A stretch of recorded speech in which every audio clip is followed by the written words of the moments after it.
Adam deyir ki, mən pul 200 dəqiqəlik qazanır. ikini vura bilmirəm. Necə pul qazana bilər, sahibkar ola bilər? Sədam, dünyada neçə dənə nümunə var. Məsələn, savadım yoxdur. Düzdür, məsələn, sahibkarlar var ki, hələ də kirillə yazırlar. Yəni bu sistem sağlam olsa necə qabağa gedə bilər? Müəllimlər 40 ildir müəllim işləyir, gedib oturdurlar, imtahan verdilər, işdən qovurlar ki, sən müəllim deyilsən. Düzdür, və yaxud da gedirlər süpürgəçidən deyirlər, rus dili, ingilis dili bilirsən.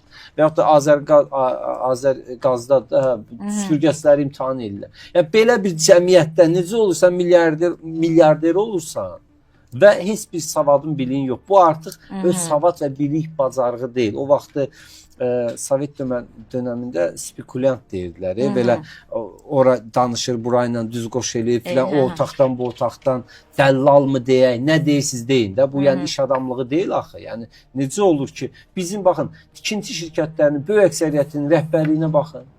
Yəni baxacaqsan ki, o ən başda duran, aşağı təbəqə heç oxumuşları artıq yığırlar. Bakı nə gündədir ümumiyyətlə? Yeni Yasamalara bir baxın, filənə baxın. Yəni savadı olan, məsəl üçün 500 evlik bina tikib 50 maşınlıq qaraj tikər, maşın dayanacağı tikər. Yox, məntiq var ki, bu iki evdən birinin maşını olacaq. Düzdür? Və yaxud da ki, tutaq ki, bir kəndlik bina tikib də 500 ev bir kənddir elə. Onun qarşısında balaca yol, məsələn, bir tərəfli yol tikər. Yox, böyük yol tikər filan eləyər.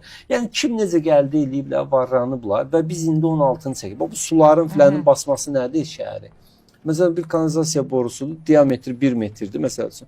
Bu hesablanıb 3 dənə 5 mərtəbəli binanın su artığını atmaq üçün. Sən də bu borunun üstündə tikmişsən 50 dənə ev, hamısını da o boruya salırsan və sən orada ev tikmə icazə alan adama deməlisən ki, qardaş, burada kanalizasiya xətti getir və ona cavab vermir. Pulunu ödə, o kanalizasiya xəttini genişləndir, sonra tik. Düzdür ya? Amma yox, tik getsin, 20 il sonra bu fəsad verəcək, 20 ilə kim ölə, kim qala. Bax, biz bugün 10 il, 15 il, 20 il bundan qabaq edilən yanlışlıqların altını biz yaşayırıq. İndi bugün bizim elədiyimizin də yanlışlıqlarını 20 il sonraki insanlar yaşayacaq. İndi enləndirin yolu görün necə enləndirirsiniz. Yəni 1 metr yolu enləndirmək üçün məsələn 16 mərtəbəli 5 dənə bina sökməlisiniz. Sərf edəcək yox.